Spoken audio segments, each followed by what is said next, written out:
Peuple de Guinée, mes chers compatriotes, je vais vous parler aujourd'hui d'une menace qui pèse sur la vie, sur la santé de notre pays, de toute l'humanité d'ailleurs.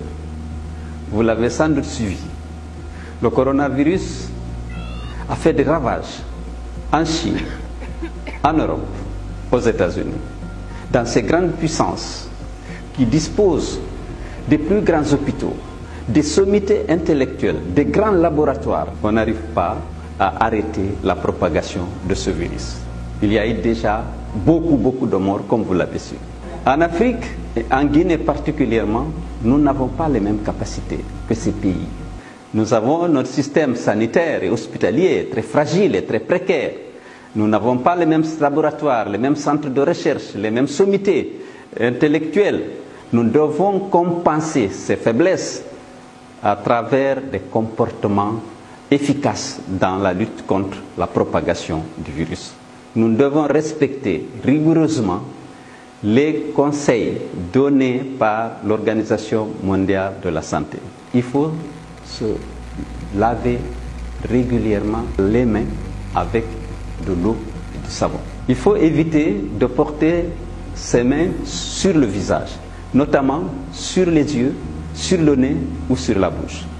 Il faut garder une distance de sécurité d'1 mètre avec vos interlocuteurs. Il faut tousser ou éternuer dans son coude ou dans un mouchoir à usage unique. Avec ces gestes, vous allez contribuer à préserver la vie et la santé de l'humanité entière. Chrétiens, musulmans, animistes, membres de la mouvance, membres de l'opposition, citoyens de toutes les sensibilités, restons unis pour sauver notre nation, pour sauver chacun de nous. Mes chers compatriotes, dans cette épreuve, nous devons faire preuve d'humanisme, solidarité et de générosité, surtout à l'endroit de ceux qui sont les plus démunis. Beaucoup d'entre eux vont perdre leur emploi et pourraient ne pas être à même d'aller exercer leur activité informelle. Il faudrait qu'on les assiste, qu'on les aide pour qu'ils puissent continuer à vivre dignement.